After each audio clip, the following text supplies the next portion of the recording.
Okay, Assalamu alaikum everyone. I know you have been concentrating for a very long time, so what I'm going to do is try and tell you stories and show you pictures, as well as briefly summarizing 2.5 years of work that's contributed towards the PhD I'm doing at the moment. So the title is ambiguous. What is the moral universe of the Muslim researcher? And what I want to do is change tack and hang on to what one of the questions in the previous panel alluded to, which is this distinction between clinical practice and biomedical research. And as clinicians, healthcare professionals, scientists, how does our role and the questions we encounter change when we're doing research versus when we're wearing our clinician's hat? So what I'll do is tell you a little bit about where this project arose from, why I think it's an important question, and I'll tell you a little bit about what I spent some of my first year of my DPhil doing, which is summarizing the methods and findings of the literature and guideline review. And then if I have time, depending on how much I end up talking, I want to tell you a little bit about the fieldwork that I did in Malaysia and Iran, looking at this idea of how it is that researchers grapple with this notion of what is a bioethical question and how they go about addressing that. And giving you time at the end of the session to ask questions. So where did this project arise from? As a medical student, I was born in Zambia and have a lot of family there. So I would spend my summers volunteering at a hospital in Lusaka. And one of the summers, I got together with a group of medical students, nursing students, as well as physicians and healthcare professionals. And it was at a time when HIV was rife in the region. There was a prevalence rate of 30%. It was one of the highest in the whole world. And so what we decided to do was to set up a research program where we handed out contraception as well as an education initiative to rural parts of Zambia to see how, first of all, how easily such an intervention could be implemented and what the implications of that would be to the prevalence rates of HIV in those areas. And very quickly what emerged was a lot of tension between the people who thought this was a necessary intervention given the prevalence of HIV versus researchers and clinicians from either Muslim or Catholic backgrounds who thought this idea of handing out contraception was problematic, either because it enabled promiscuous activity or it contravened ideas of whether contraception was allowed or not. So having studied in Cambridge, it was the first time that I encountered this sort of tension. And I let this problem fester in my brain for almost 10 years before I spoke to one of my bioethics professors, and he's like, well, you sit down, think about making this into a question you can actually study systematically. So that's what I've been doing for the past couple of years. Why else is this an important question? And this is something I need to do for my Oxford professors who don't really consider religion to be necessarily a valid part of moral inquiry, which is that the Pew Forum says Muslims may make up a quarter of the world's population, a lot of whom do rely on their religious commitments to inform their decisions, and that the role of religion in clinical research is significantly understudied, and also how it is that non-Muslim researchers encounter issues when they work with Muslim populations. So I won't read all of these out, but you can refer to them later, inshallah. So what I wanted to do during my DPhil is to first of all find out what is said in the literature about these sorts of questions, how is it that Muslim researchers define bioethical questions, and how do they go about answering those questions? Do they primarily rely on what we consider to be international guidelines of research, or do they encounter situations where they do refer to religious scripture, such as the Quran or the Sunnah, or refer to scholars? And in what situations does that encounter become necessary, and how does that play out? And finally, to then ascertain what the utility of current guidelines are in enabling Muslim researchers to grapple with the questions they encounter. So, alhamdulillah, doing the work that I did, I conveniently chose Iran as one of my fieldwork sites. So building on Professor Aramesh's presentation, I'll share a couple of the pictures with you. So this is one of the most beautiful mosques I've seen in Kashan, and if anyone gets the chance, they should really go and visit. So methodologically, what I did was approach the thesis through 3 tiers. The first, as any good student would do, systematically go through the literature to see what's being said. And also, because this is about research and because there are a plethora of guidelines that have been produced on this, I wanted to look at what research guidelines are out there from the Muslim world that may or may not refer to Islam or its normative sources, or the experience of Muslim researchers to understand this question better. And finally, to introduce a qualitative component, which was to speak to researchers, research ethics committee members, guideline developers, and also Islamic scholars who grapple with this question of what do we mean by research and what sorts of questions originate from that. So I did a PubMed search as well as a search on IMSI that Dr. Asim mentioned, and I found 137 articles on PubMed and 348 on IMSI, and I'm not sure whether everyone at the back can see the numbers, but I whittled it all down in terms of relevance to my question and found 104 articles that were relevant. I didn't find 3 full texts, but apparently one's coming in the post for me, so it's quite exciting that I can reduce that number down to 2, inshallah.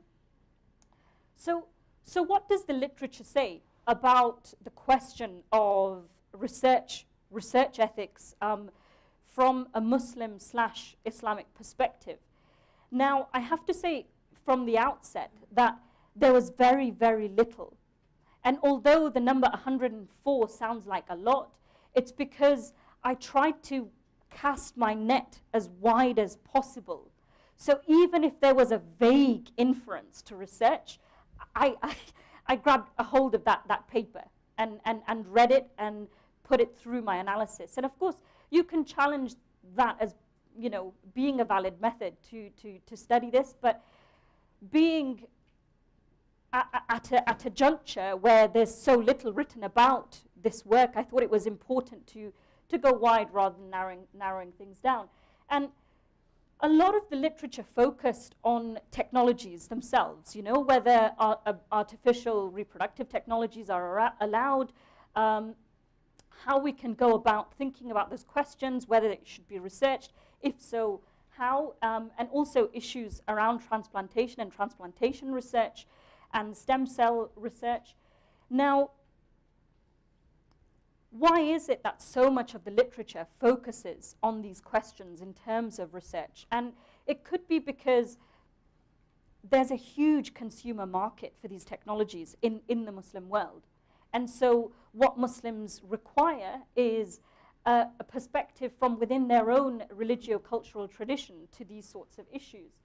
And that Muslims feel they should be adding to existing debates about these issues. And these aren't issues that have been resolved, so it's important to contribute to that ongoing discussion. And that some authors say that there's a need for an explicit Islamic approach. So the other side of the literature, and these were very, very few articles, was actually looking at the process of research itself, looking at the conduct of research and the values that we use in order to ascertain the relevance of the research and how we should go about completing it. So within the literature, I managed to go back to this question of HIV and HIV prevention and HIV research. And the literature reveals a variation of views from amongst Muslim physicians and Muslim scholars. And there were quite a few pieces which suggested that, or presented similar views to what I encountered in Zambia, which is that HIV only exists in societies where they conduct illicit practices, and so this isn't a problem we need to deal with as Muslims. And very quickly in the literature, this discussion evolves where Muslim researchers, scientists, and physicians take on this advocacy role of informing scholars that, no, hang on a second, whether we consider this to be an illicit practice or not, this is a problem, and we need to deal with it because of the negative unintended consequences that may arise. And not only that, there are situations where women may contract the disease of no fault of their own because of the engagement of their husbands or their partners in other illicit practices, and vice versa. So this notion that people can only contract HIV because of their own so-called wrongdoing was a misnomer. And so some papers started talking about, and books, for example, Professor Tariq Ramadan in Oxford talks about this evolution in the authority within the Islamic discourse relating to bioethics or research ethics, which is that scholars convene these discussions with biomedical professionals to try and come to an understanding of what the problem is and how they should then go about addressing it. And I think a lot of the conference has been dealing with this issue. Now, this second question of principles, and this is something I'm incredibly passionate about, so if I talk about it for more than 2 minutes, you'll have to start waving at me to shut up, is this issue of autonomy and what we mean by autonomy or freedom in Islam, freedom to conduct oneself and make decisions. And there was a paper in a peer-reviewed journal, in fact 2 papers in peer-reviewed journals, which suggested that because research is experimental, women ought to consult their husbands before participating in research. And the reference that was provided was from the Quran, which was translated in that paper as men are the protectors and maintainers of women. And because of this obligation to protect and maintain, it's important for researchers to be mindful that Muslim women ought to consult their husbands before being enrolled into medical research.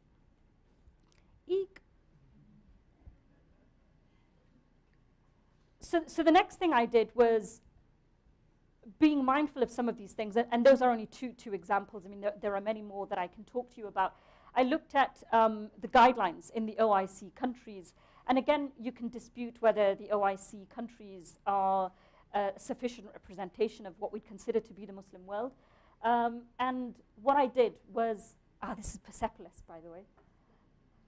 What I did was I badgered a lot of ministries of health, hospitals, researchers. I have a lot of people who don't like me, and managed to find 19 countries that have research ethics guidelines, of whom they have 28 documents that pertain to research ethics, 8 of which specifically refer to Islam. Now, what constitutes this mention of Islam? It's either entirely nominal, as is seen in the Qatari guidelines, where they talk about pregnant women requiring the consent of the father in order for them to be enrolled into the trial, and this being a religio-cultural stipulation, whereas the Saudi guidelines having a very detailed description of the conduct of the Muslim researcher / physician and how it is they should go about carrying out research. And again, the issue of the husband's consent. And then there were guidelines that didn't necessarily stipulate within the codes themselves particular Islamic principles, but within the methodology have an inclusion of Islamic scholars. And this is the experience in Iran, where there was a very robust consultation with Islamic scholars to derive the codes that Professor Aramesh was involved with. So I'll just quickly summarize. The literature and the guidelines seem to reflect on this notion of there being particular issues that we do need to know more about from the Muslim perspective. And Islamic normative sources are being used to either justify or explain or underpin some of these notions or understandings of what people consider to be these moral obligations. Now, if you want to know more about my empirical work and what researchers and scholars actually said, you can ask me in the questions because I've run out of time. Thank you. Isfahan.